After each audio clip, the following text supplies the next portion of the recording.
우리가 인생을 살아갈 때에 고난의 현장을 가끔 체험하게 되는데, 고난이 없는 사람은 아무도 없죠. 다 고난이 있을 수 있고, 우리의 삶의 현장에 고난이 갑작스럽게 찾아올 수도 있고 힘든 여정이 있을 수 있는데, 하나님은 오늘 여기 성경을 통해서 그러한 때에, 고난이 있을 때에 어떻게 우리가 처신해야 하는가를 우리가 성경을 통해서 우리에게 밝히 말씀해주고 계십니다.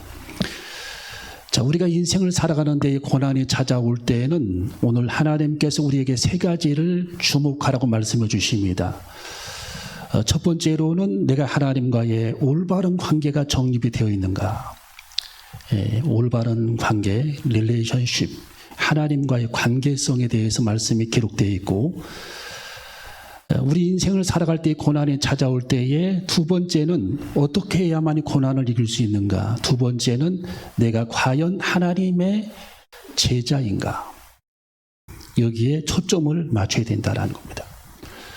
그리고 세 번째는 우리 인생의 삶의 고난이 올 때에 고난을 이길 수 있는 세 번째 방법은 그 고난의 현장에 주님이 계신가 하는 문제라는 겁니다. 그 현장에 주님이 과연 계신가. 여러분이 이 문제를 해결할 수 있다면, 오늘 이 말씀을 들을 수 있다면, 여러분이 열린 마음을 가지고 귀가 여러분이 열려서 이 말씀을 이해할 수 있다면, 여러분은 인생의 고난의 현장에서 우리는 능히 승리할 수 있고, 능히 고난을 이겨낼 수 있고, 그 고난에서 우리는 승리하게 되는, 응답받게 되는 하나님의 놀라운 그런 축복의 역사가 나타나게 될 줄로 믿습니다. 첫 번째로 우리 인생의 고난이 찾아올 때에는 우리가 그 고난을 이기기 위해서는 어떻게 해야 되느냐. 바로 하나님과의 관계 설정이 중요하다는 겁니다. 하나님과의 관계 설정. 자, 우리가 하나님과의 그 영적 관계, 그리고 부자 관계, 그리고 부녀 관계가 제대로 형성이 되고 있다면 우리는 어떤 고난이 와도 그 고난은 즉시 해결될 수 있고 하나님께서 그 고난을 물리쳐 주시는 것입니다. 얼마 전에 대만에서 지진이 일어났을 때에 공연장에 많은 사람들이 운집을 해서, 실내 공연장에서 운집을 해서 공연을 보고 있는 그런 와중에 지진이 7.0으로 일어났잖아요. 그래서 아우성이 치고 난리가 났는데, 이제 훈련받은 대로, 이제 대만도 지진이 많은 나라니까 훈련받은 대로 의자 밑으로 들어갔는데, 의자 밑에 다 들여보낸 사람들은 딸이고 아들이었어요. 부모는 거기서 한 사람도 없었다라는 거예요. 딸과 아들을 부모들은 잽싸게 그들을 의자 밑으로 집어넣었다라는 거예요. 책상 밑으로. 왜? 살아야 되기 때문에. 여러분, 그것이 부모의 마음입니다. 그것이 하나님의 마음이라는 거예요. 하나님의 마음. 그래서 다 사람들이 지진이 약간 이제 멈춘 상황에서 보니까 책상 밑에 다 들어간 사람들은 아이들, 그리고 아들, 그리고 딸이에요. 연로한 부모님들은 거기 들어가지 않았어요. 다 자기 자식들을 테이블 밑으로 밀어넣은 겁니다. 어머님이 들어가시라고, 아버님 들어가시라고 안 들어갔어요. 네가 살아야 된다라는 거예요. 네가 살아야 된다. 여러분, 이것이 주님의 마음이라는 겁니다. 주님의 마음. 여러분의 인생에 하나님께서 우리 삶의 고난이 찾아왔을 때에 꼭 그 고난이 승리할 수 있고 해결될 수 있는 사람들은 어떤 사람이냐? 하나님과의 올바른 관계가 정립되어 있는가? 내가 참된 하나님의 자녀이고 하나님을 내가 아버지라고 부르고 있으며, 지금도 그 하나님이 내 아버지시고 하나님은 나를 하나님의 자녀로 삼아주고 계시다면, 우리는 우리의 삶에 어떤 고난이 와도 그 고난을 능히 이길 수 있다라는 겁니다.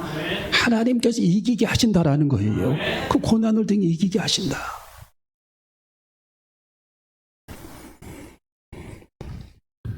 여러분, 우리는 인생을 살아갈 때에 두려움과 절망이 우리의 삶 속에 찾아올 때가 많습니다.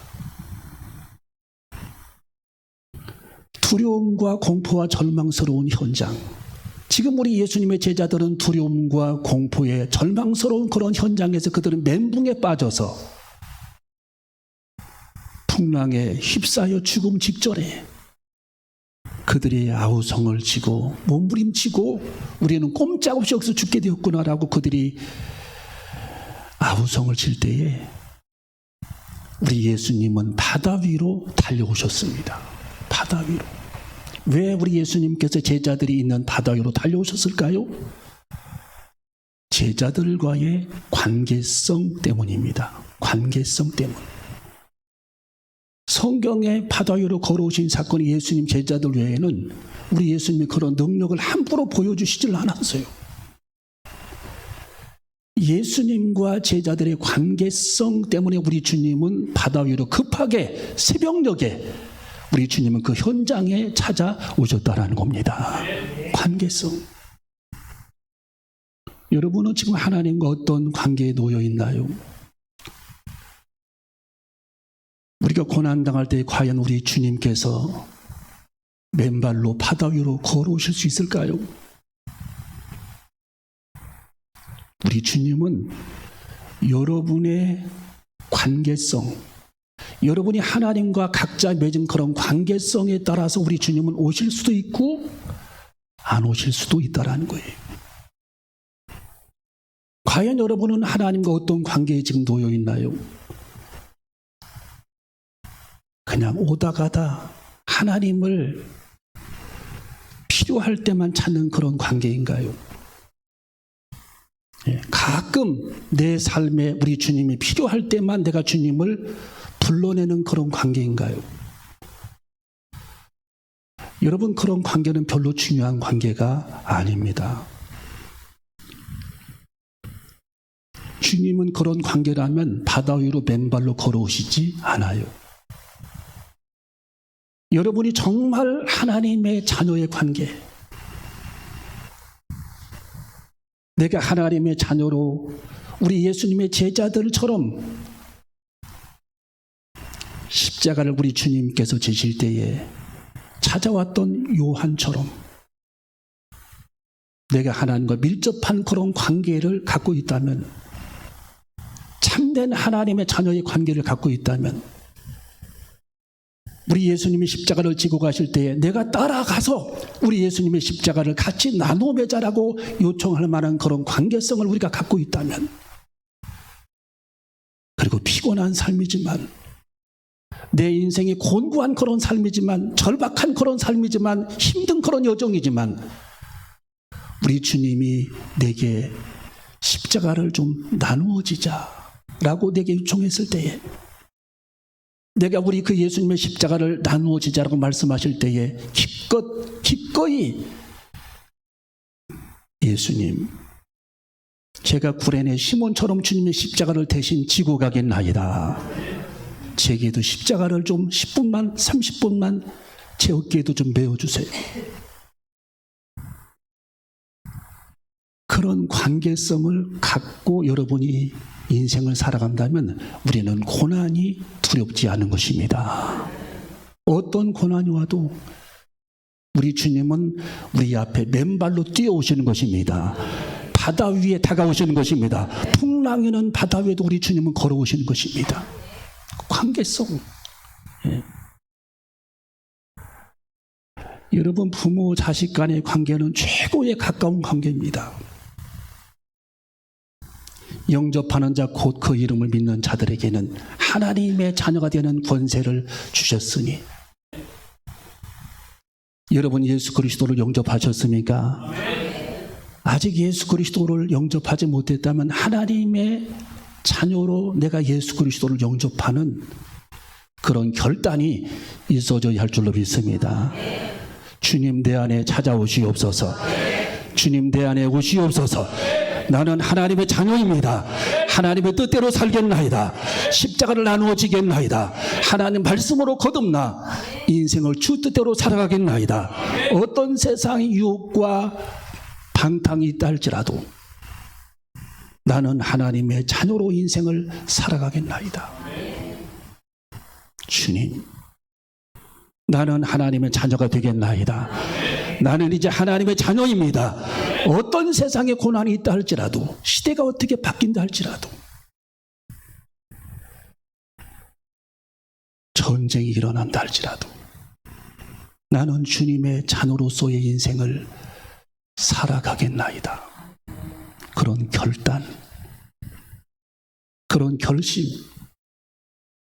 여러분이 그런 결심만 가지고 있다면, 그렇게 우리는 굳게 믿음 하나님과의 부자관계로, 분노관계로 인생을 살기만 한다면, 우리 주님은 우리의 고난의 현장에 찾아오시는 것입니다. 우리를 결코 주님은 버리시지 않습니다. 결코 우리를 주님은 포기하지 않습니다. 십자가를 지시기까지 우리를 포기하지 아니하셨던 주님. 여러분, 그 주님을 여러분의 아버지로 섬기는 저와 여러분이 되시기를 주님의 이름으로 축원합니다. 오늘 여기 성경 25절을 한번 읽어봅니다.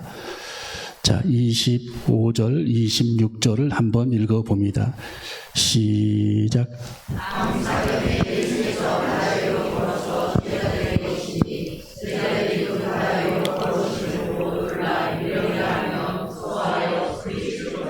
아멘.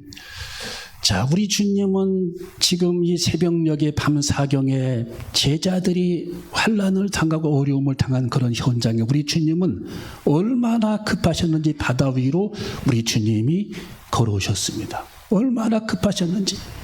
네. 거기 걸어서 제자들에게 오시니, 25절 두 번째 줄에 제자들에게 오시니, 누구에게 왔다고요? 제자들입니다. 제자들. 관계성. 내 사랑하는 제자라는 거예요. 예. 여러분, 유대인들이 고난당할 때 우리 주님은 거기에 가시지 않았습니다. 알지만 가시지 않았어요. 예수님의 제자들이기 때문에, 나와 동거동락하는 그런 제자들이기 때문에, 나를 아버지라고 부르는 그런 제자들이기 때문에, 나와 같이 고난을 함께하는 그런 제자들이기 때문에, 하나님의 복음을 장차 세상에 전할 그런 제자들이기 때문에, 전 세계에 하나님의 복음을 전할 그런 제자들이기 때문에 우리 주님께서는 바다 위로 걸어오셔서 제자들을 구출하기 위해 현장에 오셨던 예수 그리스도.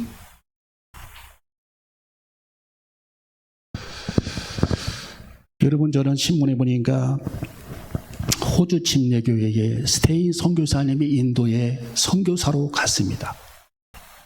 인도에 이분이 오셔가지고 저기 남자 선교사님은 좀 사진이 안 나왔는데, 저기서 나온 사진은 그 선교사님 사모님하고 딸입니다. 그리고 두 아들이 있었어요. 근데 이 선교사님이 이제 그 스테인 선교사님이 호주에서 인도로 와가지고 인도의 그 나병 환자촌에 들어갑니다. 나병 환자촌. 그 나병 환자촌에 들어가셔서 나병 환자들을 돌보는 사역들을 감당을 했어요. 이 스테인 선교사님이. 그리고 많은 고생을 했습니다. 심지어 나병이 자기 몸에 감염이 돼가지고 손가락을 잘라내기까지 했어요. 그런데 어느 날 이 스테인 선교사님이 자기 두 아들을 데리고 차를 탔습니다. 예.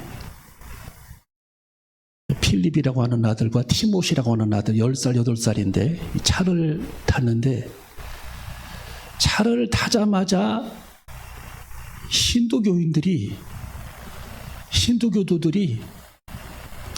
차 밑에다 폭탄을 설치를 해가지고 차를 타는 즉시에 그 차가 폭발해버린 거예요. 예. 그래서 저기 그 선교사님하고 두 아들이 그 현장에서 돌아가시게 됩니다. 차에 불이 붙어버렸어요. 나오지도 못하고. 여러분, 그런데 인도 정부에서 범인을 찾기 위해서 수사관들을 급파했고, 그리고 범인들을 찾아냈는데 힌두교도들입니다. 힌두교도들. 엄청난 그런 상처를 저 사모님하고 이제 남은 딸아이 하나, 저기 딸아이 하나 남았는데 이 장례 절차를 다 마치고 그 현장에 있는 현지에 있는 그 나병 환자들, 문득병 환자들이 다 눈물로 울부짖으면서 그 장례를 치르게 됩니다. 그리고 놀라운 일은 저 사모님하고 선교사님 사모님하고 딸아이가 장례를 다 마치고 호주 본고로 돌아갔어요. 호주 본고로 돌아간 후에 한 달 후에 다시 나병 환자촌에 다시 돌아옵니다. 왜? 자기 남편의 대를 이어서 생명을 걸고 나는 죽으면 죽으리라는 그런 마음을 가지고 이곳에서 다시 계속해서 내 남편을 위해서 이어서 하나님의 복음을 전하고 나병 환자들을 돌볼 것이다 하는 그런 결심을 가지고 현장에 다시 돌아온 거예요. 여러분, 힌두교도들이 계속 협박하고 그를 죽이려고 합니다. 그래도 그는 그 현장을 떠나지 않고 내가 여기서 순교하는 한이 있더라도 이 현장을 나는 떠나지 아니하고 내 인생 주님을 위해 나는 바치리라. 딸아이도 그렇게 하나님 앞에 서원을 하고 저 사모님도 하나님 앞에 그렇게 서원을 하고 현장에 다시 찾아와서 예배드리는 그 장면이 아까 그 사진입니다. 저 사진이에요. 눈물을 줄줄 흘리면서 딸도 저 사모님도 눈물을 흘리면서 우리 남편의 대를 이어서 협박하고 그들은 우리들을 계속 죽이려고 하지만 이곳에서 내 생명 다할 때까지 나병 환자들을 나는 돌볼 것입니다 하면서 계속 울부짖으면서 예배하는 그런 장면, 눈물을 흘리면서 예배하는 그런 장면. 여러분, 저분들이 예수님의 제자입니다. 우리도 그런 제자가 되어야 할 줄로 믿습니다. 나도 그런 제자가 되어야 할 줄로 믿습니다. 하나님 어떤 고난이 있다 할지라도 나도 주님의 제자가 되기를 원합니다. 주님의 제자가 되기를, 피하지 않기를 원합니다. 영국의 스폴전 목사님은 그가 설교집에다가 이렇게 써놨어요. 우리 예수님은 제자들에게 항상 달려오셨다. 그들의 고난의 현장에 새벽이든 저녁이든 낮이든 우리 주님은 제자들, 디사이플, 그 제자들에게 우리 주님은 항상 고난의 현장에 계셨다라는 겁니다. 여러분, 주님의 제자가 되시기를 바랍니다. 우리는 주님의 제자가 되어줘야 할 줄로 믿습니다. 마태복음 16장 24절에 제자는 어떤 사람들이냐? 아무든지 나를 따라오려거든 날마다 자기 십자가를 지고 나를 쫓을 것이니라. 이게 제자라는 거예요. 하나님께서 내게 맡겨주신 십자가를 지고 예수 그리스도를 쫓는 사람이 제자라는 거예요. 이게 예수님의 제자도입니다. 제자도. 십자가를 지고 조그마한 어려움이 있으면 다 팽개치고 내 갈 길 가는 것이 아니라 하나님께서 내게 맡겨주신 사명의 십자가. 때로는 그 일이 힘들어요. 눈물 날 때도 있습니다. 찌르는 가시들도 있어요. 그렇지만 우리 주님이 내게 맡겨주신 그 십자가, 그 사랑의 십자가, 사람들의 생명을 구원하는 그 십자가를 나도 지고 우리 주님을 쫓아가는 그 십자가, 여러분, 그 십자가를 기꺼이 기쁨으로 져야 할 줄로 믿습니다. 십자가를 지기 위해서 끌고 가는 사람도 있죠. 다른 사람에게 양보하는 사람도 있죠. 버리는 사람도 있어요. 여러분, 우리는 주님이 내게 맡겨주신 그 십자가를 기쁨으로 감당하는 저와 여러분이 되시기를 주님의 이름으로 축원합니다. 마지막 세 번째로, 하나님을 붙잡고 있으면 고난의 바람이 그친다라는 거예요. 자, 우리 32절을 한번 읽어봅니다. 32절 읽어봅니다. 32절, 33절 시작.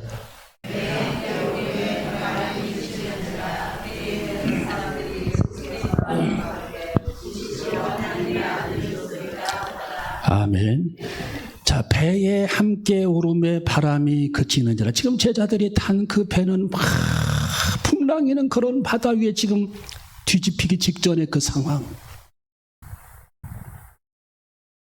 여러분, 예수님께서 배에 오르시는 순간 그 바람이 그치게 됐다라는 거예요. 바람이. 예. 여러분의 삶의 현장에 주님이 오시면 고난이 바람에 그칩니다. 분명히 사라집니다. 여러분의 삶의 현장에 주님이 오시면, 예.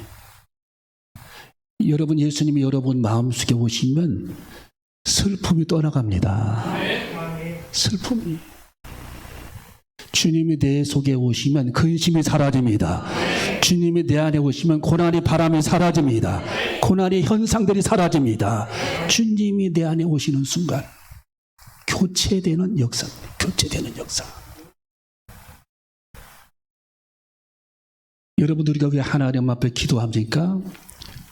주님, 내 삶의 현장에 주님이 오시옵소서. 그렇게 기도하는 겁니다. 그게 기도 생활이에요. 주님, 여기 보시옵소서. 이 고난의 현장을 주님이 보시옵소서. 이 풍랑을 주님이 바라보시옵소서. 이 고난의 현장을 주님이 보시옵소서. 먹을 것이 없는 이 굶주림의 현장을 주님 보시옵소서. 우리 주님께서 오시니 오병이어야 하나님의 기적이 나타나게 되는 것입니다. 주님이 오시면 어둠이 사라지게 되는 것입니다. 슬픔이 떠나가게 되는 것입니다. 불신앙이 사라지게 되는 것입니다. 우리 주님이 오시는 순간, 예. 여러분, 병 속에 물을 채우면 공기는 빠져나갑니다. 우리 주님이 내 안에 오시는 순간 빛 대신 우리 주님께서 내 마음을 비춰주시니까 이 세상을 눈물과 한숨과 슬픔으로 살았던 그런 것들이 사라지고 초대교회의 성도들처럼 내 안에 기쁨이 찾아와 할 수 없는 그런 기쁨 속에 하루하루를 살게 되는 축복을 우리도 경험해야 할 줄로 믿습니다. 주님이 내 안에 오셔야 합니다. 여러분의 삶에 주님이 오셔야 합니다. 여러분의 삶의 현장에 주님이 오셔야 합니다. 여러분의 고난의 현장에 주님이 오셔야 합니다. 내가 어떻게 하려고 하는 것이 아닙니다. 주님이 오시옵소서. 주님이 오셔서 통치하시옵소서. 주님이 다스려 주시옵소서. 주님이 일하시옵소서. 하나님의 능력을 행하여 주시옵소서. 그래서 고난의 바람이 사라지게 하여 주시옵소서. 그렇게 주님께서 우리의 삶의 현장에 찾아오셔야 합니다.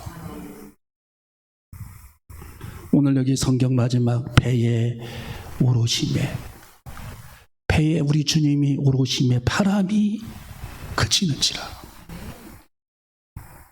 놀라운 축복을 만나시기를 주님의 이름으로 축원합니다. 기도하시겠습니다.